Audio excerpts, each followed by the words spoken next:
Thank you for tuning in to NSC Sports. It's your boy Ken, and I want to talk a little bit about Triple G. I'll be going over his box rec, and we can basically make a decision on whether or not he has a Hall of Fame career at this very moment if he was to retire. But before I do that, I would like you guys to actually subscribe to the channel. It means a lot. Also, like whether you dislike it or like it, either one, show your support, please. And yeah, again, just lend your support to help this channel grow because without you guys, there's no me. And I'm just trying to give a different perspective for what I see as far as viewing sports. So please, again, hit the like button and I'm about to get started. So, I've been going over Triple G box rec, and he's 37, 37 wins, 0 losses, and 1 draw. The last draw came from Canelo Alverez. And so as I've been going over his box rec, I haven't been very impressed. He really doesn't have that defining signature win. And one thing that I've noticed is, people like Triple G, he hasn't fought or faced the best top dangerous opponent, such as himself. And so as I went there, I noticed that it took Triple G around 20 plus fights or more before he actually fought someone decent. And so as I'm going over his record, as I'm clicking, I just noticed that he fought a bunch of nobodies, starting with Gobert Barlow. Have you heard of that guy? I haven't heard of him. This person, I haven't heard of this person. They got a terrible record. This person, which hasn't fought anyone. As I go up, I'm still not seeing him having a defining fight. And so I'm looking at his box rec and they saying, oh, well, he this knockout artist and he's just, I guess, the best thing since Mike Tyson, right? And I'm looking, I'm like, all his opponents are C-level opponents. So I'm looking at it and then I'm seeing how Deontay Wilder, have 40 fights. And then they call him like the bomb squad, or he KO all the bums, or what, the bum killer. And then I'm looking, but they're saying that Triple G is just this monster. But I'm looking at his opposition, and he really has not fought nobody, right? Now I'm looking at it. Okay, they want to say Gabriel Rosado, it's nobody. They probably want to say Curtis Stevens, nobody. I'm looking at all these other people. Samanu Adama. Have you heard of him? He's not. He's not nobody. He's not a person that you could put on your resume and sit there and say he's a Hall of Famer or even close to it. Marco Antonio Rubio, C-level fighter. Martin Murray, C-level fighter. Willie Monroe, C-level fighter.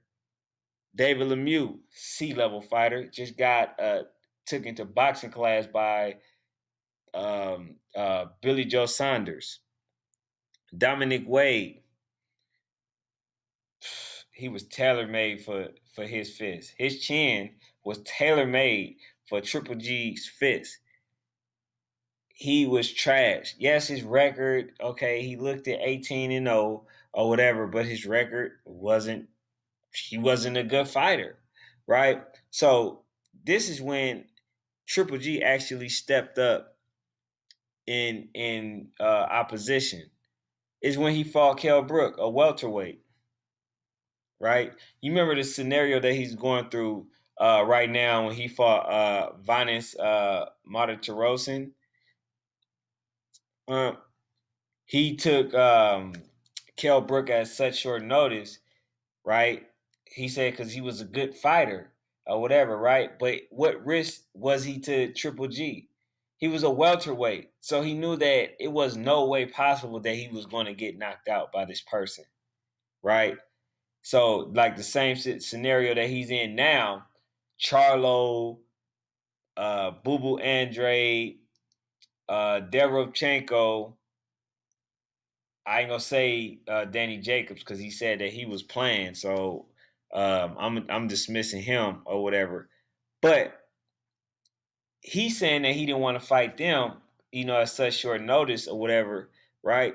Why? Because they were full blown middleweights. See, Triple G has not taken any risk yet. That's why I disagree with the fact that he was even given the opportunity to even fight Vanes Matarosen. Because during this phase in his career, he should be fighting all elite fighters. Because again, as I went from this point on down, from Dominique Wade on down, all of his opponents were B or C level fighters. He hasn't fought anybody that was a threat. He hasn't fought anybody where you gave them a 50-50 chance of winning, other than who? Canelo Alverez, right? And then when he did step up in competition, Kell Brook gave him all that he can handle. He just didn't have the manpower to knock Triple G out. But now let's go to Danny Jacobs, the one who everybody say he has a suspect chin. He's not this, he's not that, right? They're gonna knock him out in 5 or early, right? And Danny Jacobs actually won that fight, hands down. I had him really winning. I thought he had the fight won in 9th round, to be honest.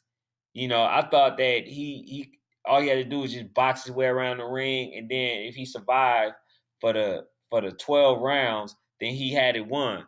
But we already know why he didn't, because it was a big money fight in seeing Triple G versus Canelo Alvarez, right?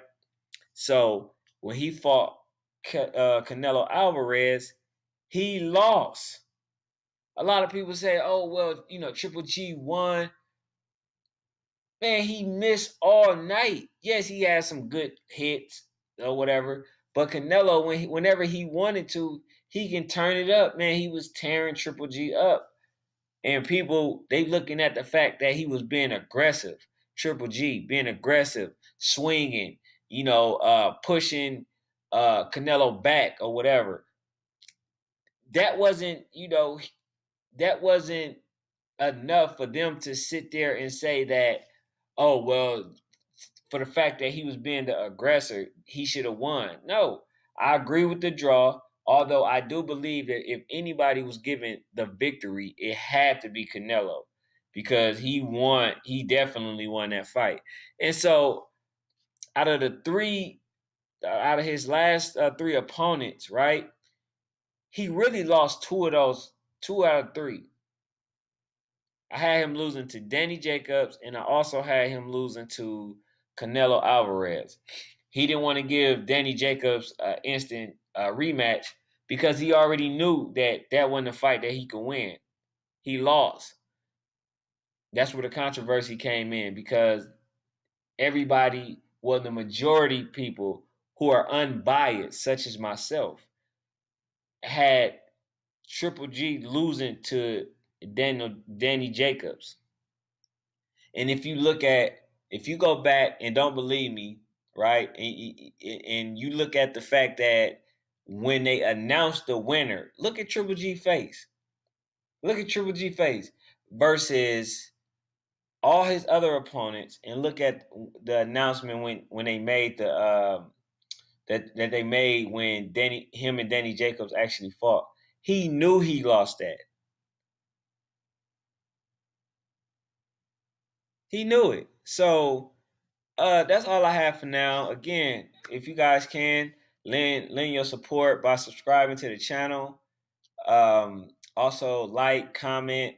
If you disagree, everything is healthy dialogue.